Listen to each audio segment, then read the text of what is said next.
Hey guys, welcome to another episode of EDM News. Every Monday here on YouTube, everything about electronic dance music. Let's first start with someone that doesn't actually have anything to do with electronic dance music, and that is Ja Rule. We have to cover it because, as you know, he was a partner of the Fire Festival that was a big mess and a huge disaster. If you haven't seen the documentary on Netflix, just go watch it. It's really interesting and you'll learn a lot. You'll learn everything about how to not screw up in life. Ja Rule didn't really learn, and since the Fire Festival, no one really talks about him in a positive way anymore.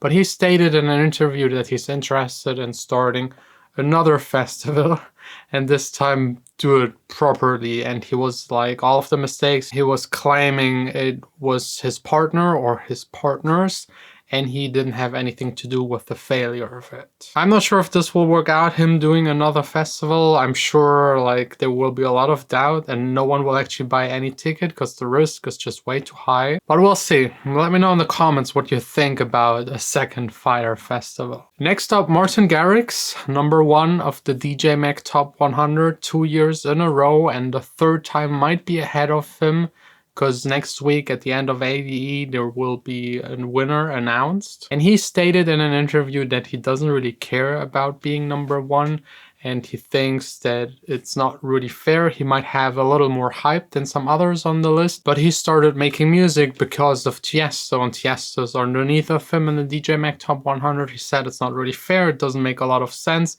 He's definitely not the better DJ, and that there are people on the list he doesn't even know, so he's really questioning the list entirely. I personally think if he really thinks like this, and it's not just him saying that because he might not be at #1 this year, or maybe just saying it to profile him a little different. If he really thinks that, I think he should like deny getting the award for this DJ Mag Top 100. Let's see what happens in 1 week. Next up, Prydz talking about the Swedish House Mafia. A lot of people don't actually know, but back in the days where electronic dance music like really started growing, the Swedish House Mafia, Steve Angelo, Sebastian Ingrosso, Axwell, and actually also Prydz were like the four guys pushing the music as much as possible. With every month countless of releases, all of them on top of the Beatport charts, and he was actually considered part of the Swedish House Mafia. But once they officially formed the group and the three merged into this one project and started making more commercial music, he wasn't on board, and he stated in an interview that that's actually fine because he was interested in making a different kind of electronic music.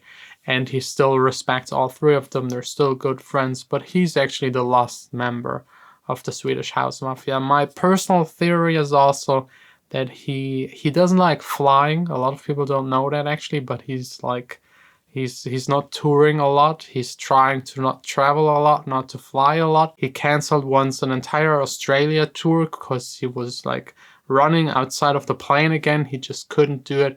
And him being part of the Swedish House Mafia, I mean, he said it himself, he would have probably held all of them back. And probably also good that he isn't part of them, because I think he's at the moment killing it with his holosphere and a lot of really great music that is being released. And the Swedish House Mafia, since they reunited, they're just like a black hole. There could be a lot, there is a lot of potential, but nothing to see, nothing to hear. Anyways, next up, Jeff taking over EDM News for the second part. What it is, what it was, what it's going to be, YouTube. I'm Jeff POSH. Let's jump right in. Avicii. Let's talk about Avicii. So on display at Madame Tussauds in New York City is a wax figure of Avicii. So Avicii's memory has been honored with a waxwork creation. So the NYC branch of the world famous Madame Tussauds Museum has honored the sorely missed superstar DJ. And you can now see him at the location. When they do wax figures, they usually have to come out in person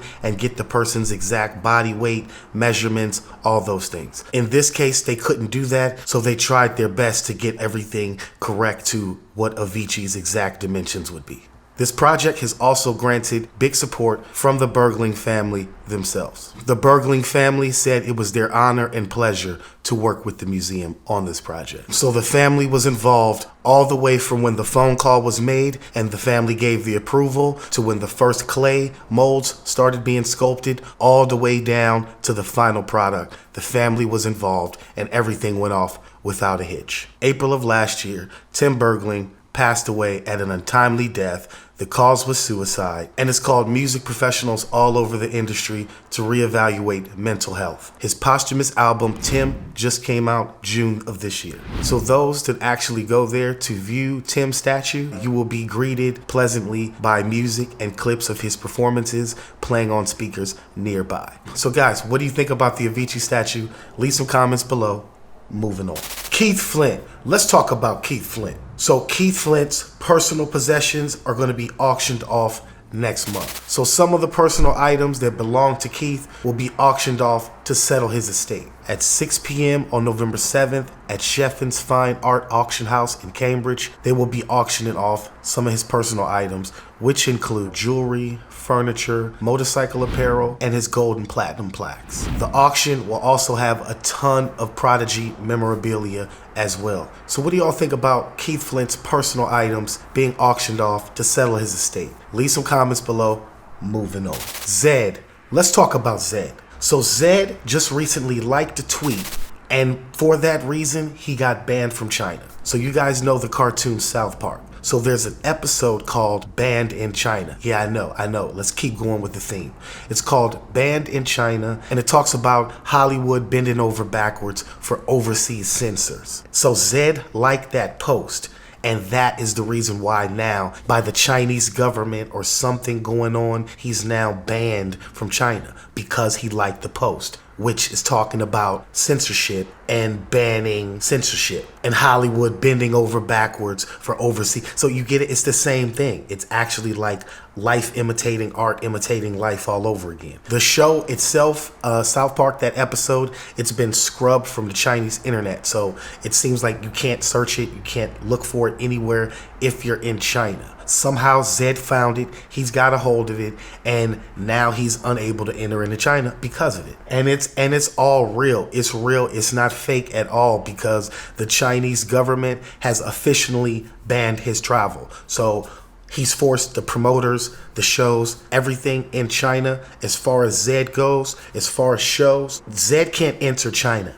at all. At all. This finito. Zedd, whose real name is Anton Zaslavsky, tweeted, "This is not a joke. It's for real, and it needs to be taken seriously." Everybody needs to be aware about this one. The promoters, his publicists, even Zedd himself, the Chinese government, everybody has confirmed Zedd is officially banned from China. But his music is still being streamed in China, and it hasn't been pulled from any Chinese streaming services up until this point. So as the days roll on and the information keeps coming in, we'll be sure to keep you filled in on what's going on with Zedd and his travel ban in China.